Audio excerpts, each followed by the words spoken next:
Je voudrais qu'on aborde aujourd'hui un sujet très très grave qui est peut-être passé inaperçu. Moi, j'ai découvert ça sur les réseaux sociaux, notamment sur TikTok. C'est l'élimination des Lions indomptables de l'équipe nationale de handball du Cameroun aux séances de qualification en Hongrie pour les Jeux Olympiques 2024. Je suis tombée sur une vidéo de Claudicia, je pense, sur TikTok, où justement, il mettait cette situation en avant en disant que c'était pas normal que l'équipe nationale du Cameroun, notamment celle de handball, soit éliminée forfait, parce qu'ils ont déclaré forfait, suite à leur refus de visa. Parce qu'on a refusé le visa à cette équipe qui était censée aller jouer les tournois de qualification en Hongrie, me semble, par rapport à la participation aux Jeux Olympiques, donc l'équipe nationale de handball. Donc moi, je suis allée chercher parce que je me disais, mais c'est quand même bizarre. Comment une équipe nationale, toute une équipe nationale, on peut refuser le visa à toute une équipe nationale? C'est incroyable. Les Camerounais, voilà, que ce soit l'équipe de football, l'équipe de handball, c'est quand même des équipes nationales. Il est impensable qu'on refuse le visa à toute une équipe nationale sous prétexte, je ne sais pas. Donc, ce que Monsieur Claudicia avançait dans son TikTok. Et donc, ça m'a interpellé quand même. Je parle souvent de l'histoire de visa. Comment nous-mêmes, en tant que personnes de la diaspora, on doit demander les visas pour aller dans un pays comme le Cameroun, pour aller investir. Mais c'est réciproque. Pour ceux qui sont en Afrique ou pour la majorité d'entre nous, pour venir en France, pour aller ici, on vous fait des demandes de visa. Parfois même, ça peut être refusé alors que vous avez payé tout ce qui va avec. Donc, mais quand même, l'équipe nationale de handball, c'est quand même inédit. Donc, juste quand même aller creuser pour en savoir plus parce que voilà, j'aime pas trop me limiter à ce que on a dit. Donc, je suis allée regarder plusieurs vidéos, j'ai un peu fouillé sur le net et ce que j'ai découvert est vraiment, vraiment interpellant. Vraiment interpellant. J'ai réussi à découvrir comme ça une interview, en tout cas la chaîne YouTube C'est Foot que tu vas découvrir. Je découvrir cette chaîne. Zuman qui a réussi à avoir au téléphone en interview le responsable communication, je crois, de cette équipe du Cameroun qui lui aussi donne son avis. Je vais te la mettre ici sur un audio. Dans ce que tu vas découvrir, c'est vraiment interpellant, vraiment, vraiment gravissime, gravissime, gravissime. Je voulais qu'on en parle.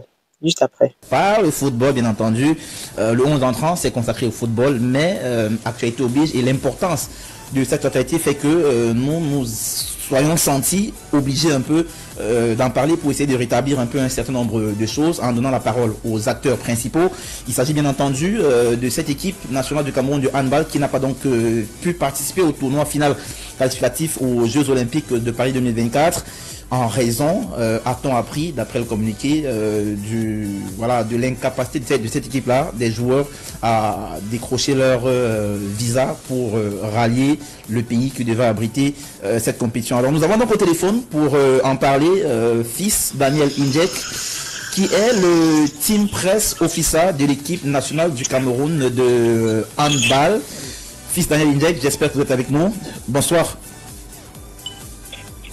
Bonsoir Alain, Denis Cool, bonsoir à votre riche et obèse panel, bonsoir à mon ami Billy Outo que je retrouve plutôt du côté du droit, là c'est désormais un pigeon voyageur et il semble vouloir déjà abandonner Yaoundé pour repartir dans ses bases de ce côté-là. Et merci de l'amitié que vous faites à la Fédération camerounaise de handball, surtout Lion indomptable et surtout à ma modeste personne d'édifier vos millions et milliers de téléauditeurs sur ce qui se passe sur la situation actuelle des Lions indomptables du Cameroun de handball. Nous avons compris, hein, nous sommes très heureux d'accueillir Billy ici chez nous à Douala. D'ailleurs, il a déjà pris ses quartiers ici à Douala, il se sent plutôt à l'aise. Mais rentrons directement dans le vif du sujet, mon cher Fils Daniel Injek. Il y a donc cette situation-là qui prévaut depuis quelque temps déjà ici au Cameroun. Les faits sont là, ils sont connus. L'équipe ne fera pas le voyage pour le tournoi qualificatif pour les Jeux Olympiques de Paris 2024. Ça devait se jouer en Hongrie. Fils Daniel, vraiment question simple, que s'est-il réellement passé pour qu'on en arrive là?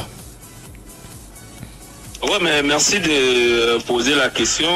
Vous savez aujourd'hui que je prends le cas des exigences au niveau des représentations diplomatiques au Cameroun, surtout l'ambassade allemande. Et si vous avez affaire avec eux, il faut vous prendre un peu plus tôt dans les encablures de 6 mois pour que votre dossier soit mieux étudié. Maintenant, il s'avère que le Cameroun devrait prendre part au tournoi qualificatif des Jeux Olympiques intercontinental qui a démarré ce jour Et voilà, le Cameroun engageant des joueuses qui évoluent pour la plupart à l'étranger. Parce que là, on a 6 à 7 joueuses qui sont au Congo, on a la capitaine en Turquie, 2 joueuses en France, une joueuse en Italie et les autres sont sur place. Bon, celles qui sont du côté de la diaspora n'ont pas trop de problèmes, mais ici, vous savez, c'est pas évident d'avoir ce précieux sésame. Je crois que la Fédération camerounaise de handball s'est pris véritablement à temps. Mais comme cela se devait sur les règles de l'âge, je crois qu'on a régulièrement travaillé au moins sur les 4 dernières semaines. Et il y avait une seule chose qui manquait, c'était de décocher le rendez-vous. Sur la première option, nous devions nous rendre du côté du Nigeria pour voilà, prendre de ce côté parce que la Hongrie, elle est représentée, la Hongrie qui habite la compétition, a une représentation diplomatique du côté d'Abuja.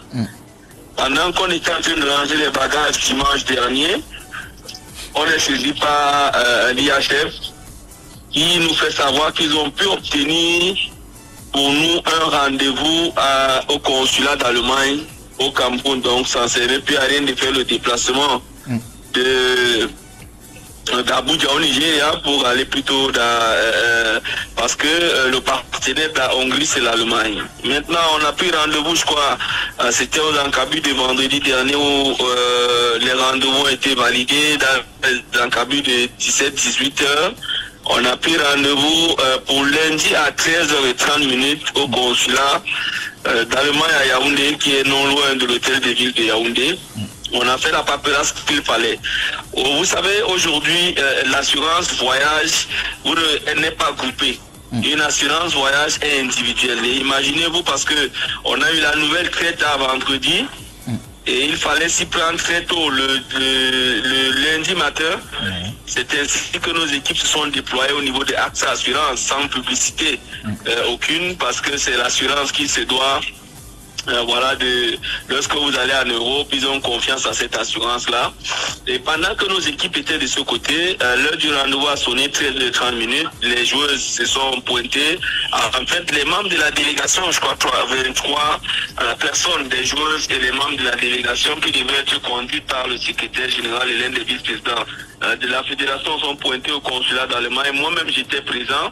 C'est pas qu'on s'est fait raconter. Ils ont rempli les civilités d'usage. Entre-temps, nos équipes étaient en train de travailler au niveau de l'assurance parce que l'assurance est pratiquement, AXA est pratiquement un jeu de pied du consulat. Étant donné que ça ne pourrait pas se faire grouper, il fallait faire assurance joueuse après joueuse. On s'est retrouvé au consulat. C'est ainsi que dès qu'on s'est retrouvé à l'intérieur dans le consulat, je crois qu'il y a un des membres de ce côté qui voilà, s'est rapproché d'une de nos joueuses, Awaïsa pour ne pas la nommer. Elle était voilée, elle était en plein jeûne. Donc il lui a posé la question de savoir, elle évoluait à quel poste, elle lui a fait savoir qu'elle évoluait au poste d'arrière droit. Et à lui de lui poser la question, est-ce que vous êtes gauchère? Elle a dit non. Parce qu'aujourd'hui, le handball a changé. Il n'y a plus ces préjugés d'avant. Parce qu'aujourd'hui, on parle de base arrière. Que vous soyez gaucher, que vous soyez droitier, vous pouvez jouer sur n'importe quel côté. Donc voilà un peu. Et après ça, finalement, au moment de vouloir nous recevoir, on s'est rendu compte. Et ils nous ont posé la question. On leur a dit que l'assureur était en train d'arriver à l'entrée, que les assurances étaient là dans moins de 10 minutes. Et patatras, après, finalement, ils ont piqué une crise, ils nous ont demandé de ressortir. Voilà, on est ressorti du consulat, on a appelé l'IHF, on a essayé de taper un peu de partout. Nous sommes allés voir le ministère des Sports qui lui a pris les dispositions qu'il fallait. Son Excellence Albert Rochemila, vous savez, c'est le président du tournoi Caracon. Et on a appelé le lendemain l'ambassadeur, le lendemain qui était le mardi. Donc avant-hier, l'ambassadeur. Et il a réussi à obtenir un rendez-vous fait mercredi entre 7h et 10h. Et nous devions normalement quitter le Cameroun dans les encabus de 14h30. Donc on supposait qu'entre 7h et 10h nous serons reçus et que à 14h30 on devait prendre un vol sans publicité éthiopienne qui devait transiter par Addis Abeba pour Genève et Budapest. Et les temps dans les délais. dans plus de 17-18 heures, on n'avait pas encore proclamé le férié. Donc, une fois à la maison, on se rend à l'évidence que au journal de 20 officiellement, on annonce que le mercredi était férié. Vous voyez qu'on se retrouve finalement dans un carrefour, dans un cafarnaum, et au regard de la situation, l'IHF avait déjà pris les engagements avec les sponsors, avec les partenaires, tout était calé pour avoir 4 équipes, 4 sélections dans ce tournoi. C'est ainsi qu'on a été saisi, on a essayé d'échanger autour des 22 heures.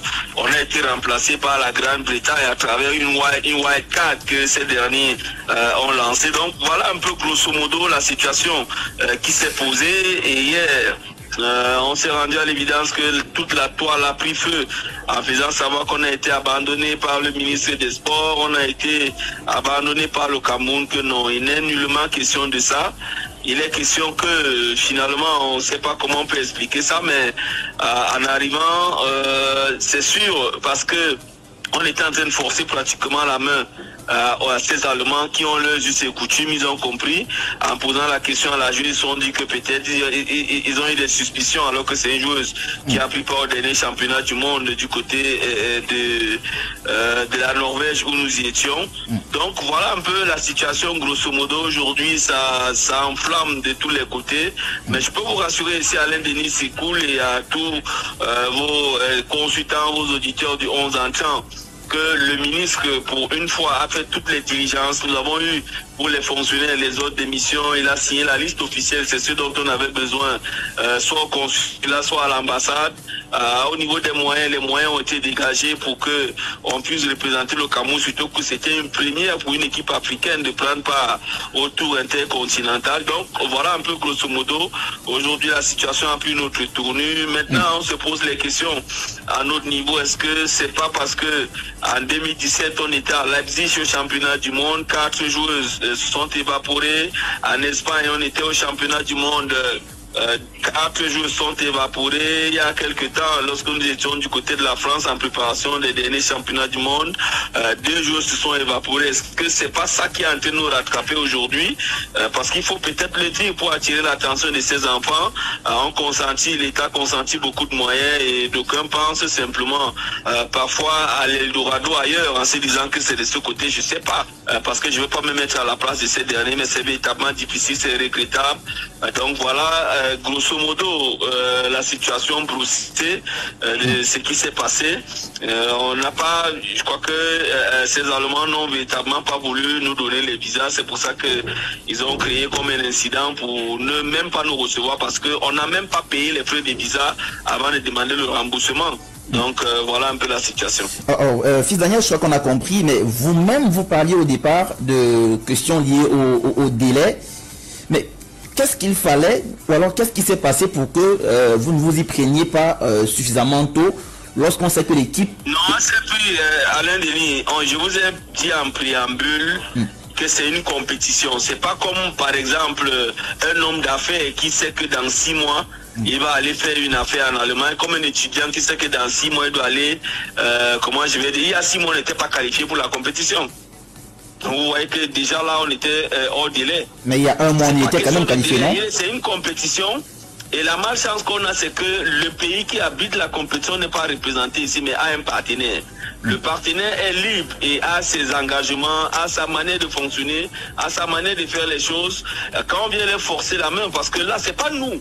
Nous, dans les prédictions, on devrait se rendre dimanche dernier à Abuja au Nigeria pour prendre le visa lundi et continuer la route mardi pour la Hongrie. Mais c'est l'IHF qui a réussi à discuter avec les autorités allemandes via comme ça la Hongrie, qui ont dit plutôt non, on doit retrousser chemin parce qu'on était en contact avec minute by minute et que finalement ils ont pu nous obtenir un rendez-vous au consulat d'Allemagne. Donc c'est ainsi que après l'échange, ils ont tout validé en ligne et ils ont sorti la liste de ceux qui devraient s'y rendre. Donc ici on ne peut pas parler des délais parce qu'on s'est retrouvé à l'ambassade, on avait pratiquement toute la documentation nécessaire. Et voilà un peu. Donc il n'y a pas une question de délai qui se pose ici du moment où on a déjà un rendez-vous. Et on a eu un deuxième rendez-vous ferme qui finalement est venu coïncider avec le férié qui le férié qui concluait la fête du Ramadan.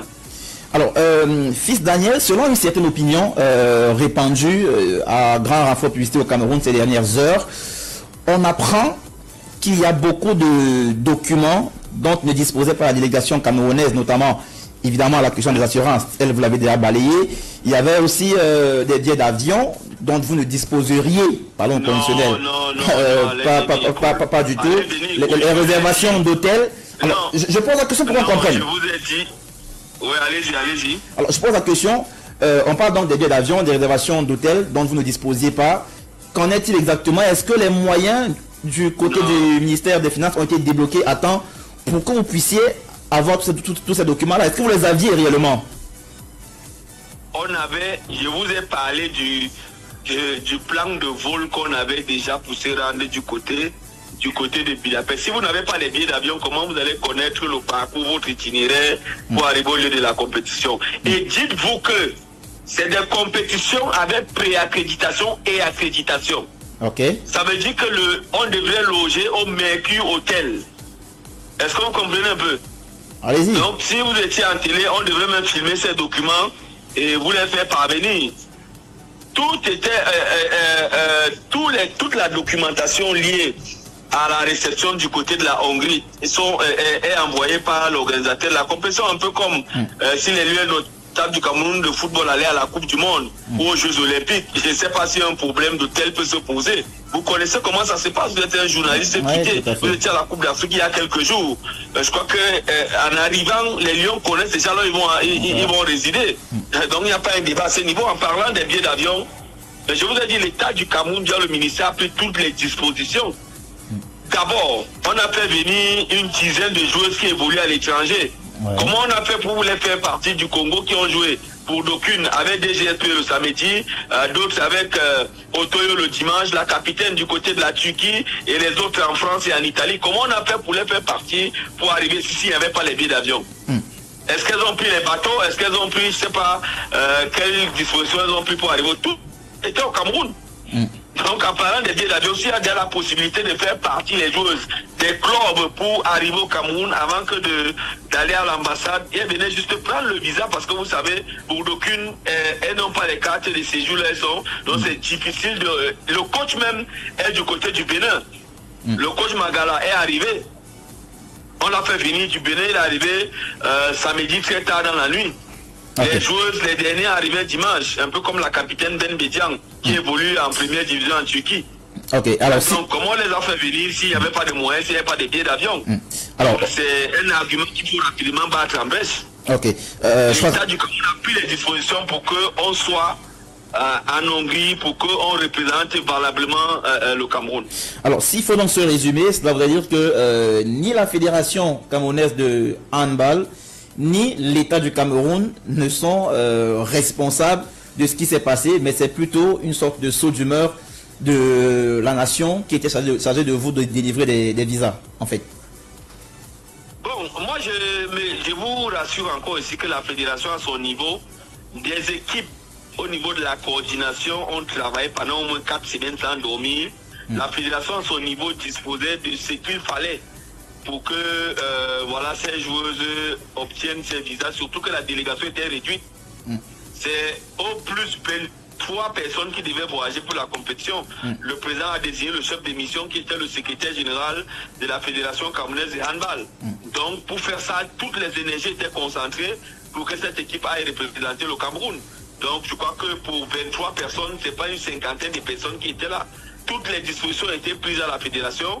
L'État du Cameroun a pris les dispositions. Maintenant, je n'ai pas envie de surfer pour ne pas créer un incident diplomatique. Je sais véritablement pas pourquoi le consulat s'est appuyé pour au moins ne même pas ne même pas, comment je vais dire, étudier les différents cas pour refuser le visa après. Donc nos dossiers n'ont même pas été étudiés. Voilà la vérité. Okay. Et on a été chassés comme des malpropres. Maintenant, j'ai pas envie de dégager les responsabilités. J'ai pas envie de jeter l'anathème sur X. C'est pratiquement un cas d'école. On va se dire comme ça qu'on est encore, par exemple, à une certaine époque, parce qu'on ne comprend pas. Vous avez des joueuses qui sont professionnelles, qui évoluent dans des clubs, dans des championnats reconnus. et qui sont facilement traçables en tapant sur Google. Ok. Finalement, on ne parvient pas à obtenir ce visa-là. Oui, fils Daniel, vraiment le temps est parti pour cet échange, arrive à son terme. Mais puisque nous vous avons, nous allons profiter pour faire une petite digression et poser une question sur un autre fait marquant de l'actualité de cette équipe de handball. Il se dit au sein de l'opinion publique que les joueuses n'auraient pas encore reçu leur prime de participation à la dernière CAN et même à d'autres compétitions. Qu'en est-il exactement aujourd'hui? Non, il n'y a pas eu la CAN. Les joueuses étaient au championnat du monde. Oui, championnat du monde, ok. Les joueuses étaient au championnat du monde. Et dites-vous que, en dehors d'une compétition comme les TQO, qui normalement est géré par qui a été géré par le ministère, les championnats du monde entrent dans un nouveau cadre. Aujourd'hui, les dispositions ont changé en termes de compétition internationale. C'est le président de la fédération qui reçoit le matricule budgétaire pour les championnats du monde. Est-ce qu'on se comprend un peu? Ça veut dire quoi exactement? Ça veut dire que quoi? Ça veut dire que le ministre des Sports reçoit le budget de la compétition, il envoie le budget à la primature, le président de la fédération et ses équipes vont défendre le budget devant les équipes du premier ministère. Quand c'est validé, le budget va à la présidence de la République. À travers la présidence, ça revient au niveau de la primature, ça descend au ministère des Finances. Avant que d'être à la disposition du président de la fédération, cet argent ne transite pas par le ministère des Sports et de l'Éducation physique. Et c'est le cas que nous avons eu pour ces championnats du monde, parce que vous savez, c'est un certain apprentissage. Et dans les prochaines heures, je peux vous rassurer que les joueuses, la fédération a fait ce qu'on appelle, comment je vais dire, un préfinancement. Parce qu'on avait déjà tous les accords de la République.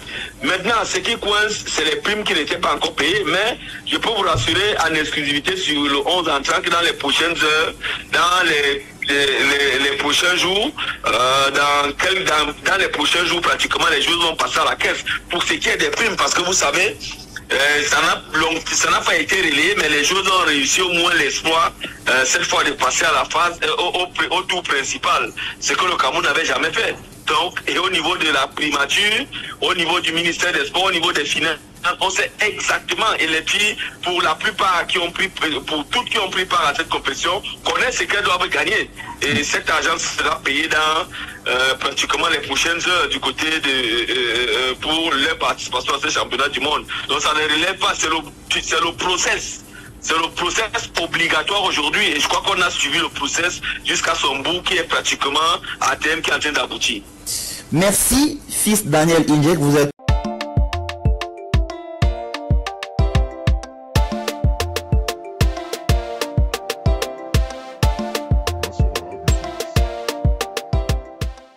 Donc salut à toi et bienvenue sur la chaîne Masora Business.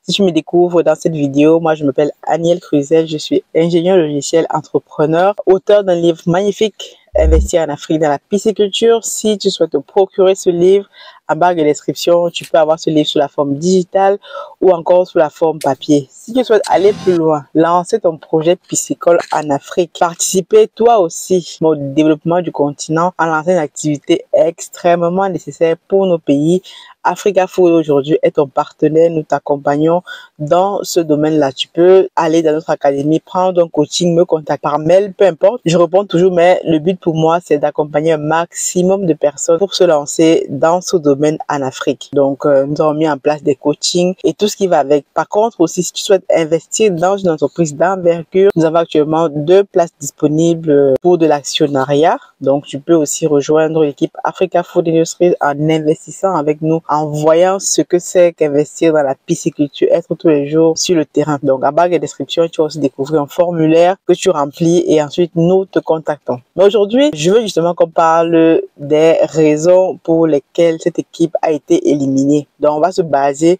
bien entendu, sur l'interview du responsable de communication de ce monsieur parce que je pense qu'il est donc le mieux placé pour nous dire qu'est-ce qui s'est passé. Et ensuite, on va tirer les conséquences parce que tout ceci, ça contribue justement à ternir l'image de l'Afrique, l'image du Cameroun en particulier. Parce que lorsque vous avez une compétition comme les Jeux Olympiques où toutes les nations veulent y participer, les joueurs s'entraînent pendant des années pour être performants, pour représenter leur pays, leur nation à ces Jeux-là et avoir une équipe nationale de handball qui est de surcroît vice-championne d'Afrique parce que c'est une équipe, j'ai appris qu'elle est vice-championne d'Afrique et c'est vraiment très compliqué d'arriver à ce niveau de performance. Et lorsque vous voyez que vous avez des filles qui se sacrifient, qui jouent, qui s'entraînent tous les jours et je pense que s'entraînent justement pour participer à ce genre de compétition internationale avec un rayonnement mondial pour elles aussi montrer le savoir, mais surtout parce qu'elles jouent sous les couleurs du Cameroun. Elles auraient pu choisir, il y en a certains qui évoluent en France, j'ai vu ça, d'autres en Turquie, elles auraient pu choisir comme d'autres sportifs avant elles d'évoluer sous les couleurs d'un autre pays. Et moi, ça m'interpelle vraiment parce qu'aujourd'hui, on est dans la bataille de redonner les lettres de blason à l'Afrique, en particulier à certains pays comme le Cameroun via le sport. Tout ça contribue donc à rayonner, faire rayonner le pays à l'extérieur. Mais découvrir donc que cette équipe a été éliminée, forfait, parce qu'elles n'ont pas pu participer pour une histoire de visa. Ça, c'est vraiment très grave. Et ça nous ramène donc justement à comment aujourd'hui l'Afrique est perçue. Vous vous êtes interdit de participer à une compétition internationale remplacée au pied levé par l'équipe d'Angleterre. J'ai pu comprendre parce que vous n'avez pas pu avoir le visa. Vraiment, comme on dit au Cameroun, c'est vraiment souillant. Et les Camerounais, tous les Camerounais devraient vraiment être attristés, devraient se lever comme un seul homme. Mais comment ça se passe au Cameroun? Les gens vont critiquer, vont commenter pendant 2-3 jours. Après, ça va passer sous le tapis. Personne ne va être sanctionné, personne ne va être XYZ. Donc, je ne comprends même pas. Quelqu'un a dit un jour, je pense que c'était Richard Bona qui a dit ça, si on t'explique le Cameroun et tu dis que tu as compris, c'est qu'on t'a mal expliqué. C'est un pays qui est tellement paradoxal. Il y a des choses parfois au Cameroun, moi je suis d'origine camerounaise, il y a des choses parfois, si tu te mets à réfléchir sur l'histoire du Cameroun, comme disait quelqu'un, il faut boire un verre d'eau. Mais au-delà de ça, je trouve que c'est vraiment négatif, c'est vraiment néfaste déjà pour l'image du continent, l'image d'un pays comme le Cameroun qui pouvait représenter justement l'Afrique. Imaginez-vous la première fois, si on parle de l'équipe de football a participé au quart de finale et arrivé au quart de finale à la Coupe du Monde, je sais plus 84. Bon, excusez-moi, je n'ai pas tous les dates ici en tête, mais c'est vraiment à ce moment-là qu'on a découvert qu'il y avait un pays sur cette planète qui s'appelait le Cameroun. Et au fur et à mesure, dernièrement encore, je portais un maillot du Cameroun. Je sais pas ce que, voilà, j'étais à mon club de sport, de self-défense, et justement, il y a un monsieur qui m'interpelle, un de nos collègues, qui me dit, ah, le Cameroun et tout. Il dit, je lui demande, vous connaissez le Cameroun? Il me dit, oui, je connais le Cameroun, Roger Mila à la Coupe du Monde. Vous voyez que c'est un événement qui est resté ancré dans la tête des gens, du monde entier. La première fois qu'ils voyaient une équipe africaine se qualifier à un quart de finale d'une compétition internationale comme la Coupe du Monde. C'est réellement ça pour le handball, pour le volley, c'est vrai qu'au Cameroun, le football, c'est une religion. Je suis pas sûre que si c'était une histoire de football, ça allait finir comme ça. Les gens auraient vraiment tapé du poing sur la table. Mais le handball, on dirait que c'est un sport, c'est un sous-sport ou un second sport. C'est tellement dommage parce que tous les sports, d'après le président lui-même dit que tous les sports, il n'y a pas de sous-sport au Cameroun. Mais on se rend compte que le handball, c'est n'importe quoi. Bon, on va revenir maintenant sur les faits. Sur les faits, d'après ce qu'elle dit, l'audio du monsieur, en fait, ce qu'il raconte, il dit en fait qu'ils n'ont pas eu le visa. Pourquoi? Parce que déjà, moi je pense qu'ils sont pris en retard. Parce qu'il dit, il y a sur les compétitions, en fait, les qualifications, il y a 6 mois, ils ne pouvaient pas savoir qu'ils vont être qualifiés. Mais je pense qu'il y a 1 mois quand même, cette équipe du Cameroun de handball savait qu'elle devait aller jouer quelque part et on s'y prend en avance. Donc l'équipe du Cameroun doit aller jouer en Hongrie, d'après ce que j'ai compris, ils sont attendus en Hongrie pour les qualifications. Et il se trouve qu'il y a quelques mois de cela, ils participaient déjà à une compétition internationale, j'ai oublié du côté de la Norvège, un truc comme ça. Donc ils doivent jouer en Hongrie, donc ils doivent donc pouvoir se prendre à temps pour faire leur demande de visa, etc. La Hongrie n'ayant pas de représentation diplomatique au Cameroun, parce que j'ai compris, j'ai vérifié, ils vont donc passer par l'ambassade, le consulat d'Allemagne ou alors ils doivent passer au Nigeria.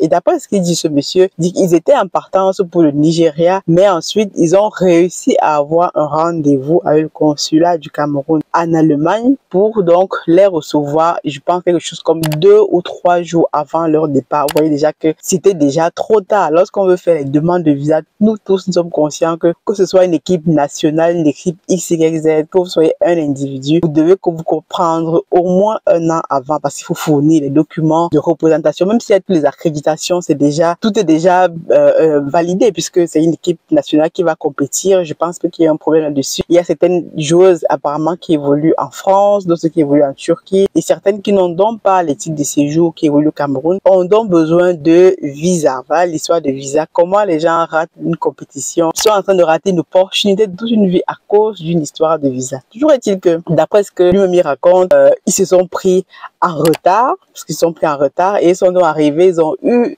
un rendez-vous in extremis avec les gens du consulat. Ils sont arrivés, il n'y avait pas tous les papiers, n'étaient pas prêts. Parce que lui-même, il dit, si vous écoutez bien l'audio, il n'avait pas l'assurance, etc. Ils ont demandé l'assurance, elle n'arrivait pas, mais ils sont donc arrivés au rendez-vous sans avoir tous les papiers. Et vous savez donc, voilà, les Occidentaux, les chancelleries occidentales, surtout Allemagne, sont très stricts. Donc, ils ont un rendez-vous, ils viennent, ils n'ont pas tous les papiers, etc. C'est donc comme ça qu'ils n'ont même pas pu être recevoir pour examiner leur dossier. Donc, quand on dit refus de visa, d'après ce qu'il est dit, la demande n'a même pas été déposée pour que derrière, ils puissent avoir donc un refus de visa. Parce que lorsqu'on vous refuse le visa, les gens ne le savent pas souvent. Vous pouvez demander à la chancellerie normalement pourquoi elle vous a refusé le visa. C'est une procédure qui va peut-être prendre du temps, de l'argent, je sais pas moi. Mais c'est une procédure que vous pouvez demander pourquoi on vous a refusé le visa et les motifs doivent être clairement marqués. Et par contre, on doit vous rembourser. Je sais pas si ça se fait aujourd'hui, mais il y a une partie de l'argent qu'on doit vous rembourser pour qu'on vous a refusé le visa. Mais aujourd'hui, vous imaginez, donc, ça que c'est l'histoire du visa, c'est même encore notre dossier peut-être sur lequel il faudra qu'on revienne. Tous les gens qui demandent le visa dans nos pays et qui sont refusés et les visas refusés ne sont jamais remboursés. Ça, c'est vraiment de l'arnaque. Pour quelqu'un qui a demandé le visa, il y a comme moi, pour venir en Europe, bon, on a ça été, mais pour tous ceux qui ont demandé le visa et qui ont demandé 3-4 fois et n'ont jamais été remboursés, vraiment, il faudrait dans d'autres pays, il y aurait des associations de consommateurs qui seraient mis ensemble pour revendiquer ce droit-là. Mais bon, comme on dit au Cameroun, le Cameroun, c'est le Cameroun. Donc, voici dans les faits. Et donc, il se trouve donc aussi, d'après ce qu'il dit, il y a déjà plusieurs compétitions, plusieurs fois où les joueuses de handball camerounaises, dans plusieurs années en arrière, on leur a donné le visa. Il y a certaines qui ont disparu de la circulation. Lui-même le dit, il y a 2, 3, 4, en fonction des années, on a perdu 2 ou 3 ou 4 joueuses. Vous voyez donc qu'il y a des joueuses qui ont fugué, qui sont tout simplement restées en Occident parce que c'était aussi, parfois on le sait, c'est aussi un moyen détourné de certaines personnes d'arriver en Occident. Et lorsque ça arrive, on pense souvent que oui, on a trouvé sûrement sa voie, la façon de rester en Occident par ce biais-là, mais on oublie que cela impacte dans les générations à venir. Donc imaginez-vous qu'il y a quelques années, peut-être 3-4 ans, plusieurs compétitions comme ça où les joueuses ont eu des visas, certaines sont restées, d'autres ont fugué, d'autres machin. Celles qui viennent maintenant derrière, les chancelleries vont maintenant être plus regardantes. Elles vont dire, bon, on va leur donner le visa et on ne sait pas, peut-être à la fin, si sur 12 joueurs ou sur combien de joueurs, je sais pas comment ils sont, combien de personnes constituent cette délégation, il y aura peut-être 10 qui vont rentrer et les autres donc. Donc, c'est une filière aussi de l'immigration. Vous n'êtes pas sans ignorer qu'aujourd'hui, en Occident, ils font tout pour réduire l'immigration. Et donc, moi, je n'ai pas vu de communiqué de consulat d'Allemagne. Voilà, donc, ils n'ont pas communiqué. Si vous avez communiqué, vous me dites. Donc, les gars n'ont pas communiqué. Et je suppose, donc, comme il y a déjà ce précédent de joueurs qui fuguent, de joueuses qui fuguent et tout, c'est tout simplement que, à la fois, les gens viennent en retard, ils n'ont pas tous les éléments, et en plus, il y a des soupçons que certaines puissent fuguer parce qu'une chancellerie est libre ou pas de donner le visa. Voilà, rien ne l'y oblige, surtout que ce n'est pas la chancellerie. Ils n'allaient pas en Allemagne, ils allaient justement en Hongrie et l'Allemagne, c'est un partenaire, la Hongrie, dans tout ce qui est octroi de visa, vu que eux-mêmes, ils n'ont pas de représentation diplomatique au Cameroun. Voici dans les faits, c'est vraiment dommage pour ces filles. Moi, j'imagine un peu ces filles, pour celles qui évoluent dans des clubs au Cameroun, qui travaillent toute leur journée, toute leur vie, parce que elles rêvent, tous les grands sportifs, tous les athlètes rêvent de participer à ce type de compétition. J'ai même suivi certains disent que oui, c'est peut-être parce que le ministère des Finances n'a pas débloqué les fonds à temps. Non.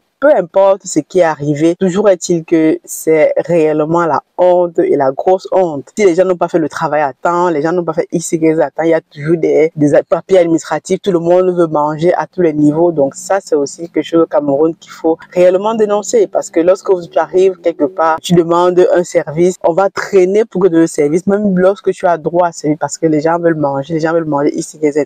Donc, c'est vraiment dommage et ça contribue encore plus à ternir l'image de l'Afrique et l'image du continent. Donc, après, d'ailleurs, on va se plaindre que non, les chancelleries n'aiment pas les Africains. Oh, machin, c'est encore le colonialisme. Non, moi, je trouve que ce n'est pas le colonialisme. Si vous venez demander, faire votre demande de visa en retard, vous n'avez pas tous les papiers et en plus, il y a les soupçons de fugue et tout. Moi-même, en tant que chancellerie, j'ai des doutes et c'est tout simplement, moi je trouve que c'est tout simplement de leur droit de refuser. Ils n'avaient qu'à se prendre à temps, donner toutes les garanties qu'il faut. Et voilà quoi, je pense que tout ça va servir de leçon aussi aux Camerounais, parce que les Camerounais aiment trop parler fort, mais derrière, il faut voir que le pays lui-même ne met pas en œuvre, ne se met pas dans les conditions qu'il faut pour éviter ce type de situation. Et je suis même qu'il n'y aura aucune sanction. On va parler de ça, peut-être là j'en parle sur les réseaux sociaux, 2-3 personnes ont parlé de ça, ça va défrayer un peu la chronique, etc. Et ça va passer tout silence. Il y a beaucoup de choses comme ça qui passent sous silence. Mais si demain, après-demain, personne ne se lève, vous ne prenez pas votre destin en main, un peu comme les Sénégalais l'ont fait, pour revendiquer vos droits, demander le mérite que vous avez droit. Derrière, ne vous plaignez pas quand on vous traite de raciste, que vous êtes discriminé, parce que c'est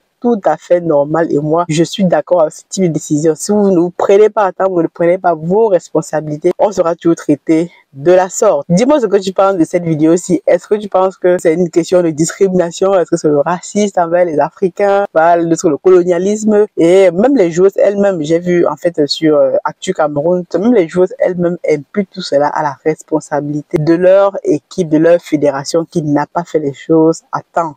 Et moi, je suis vraiment dépitée, dégoûtée par tout ça, parce que c'est encore tout ça qui contribue de ternir une fois de plus l'image du continent. Donc, dis-moi ce que tu penses de ça. À très bientôt. God bless.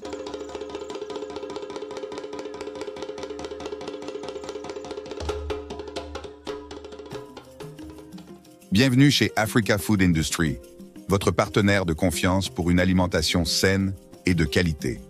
Situé au Cameroun en périphérie de Yaoundé, notre site de production en pleine nature est dédié à l'élevage, à la production et à la transformation responsable des poissons les plus frais.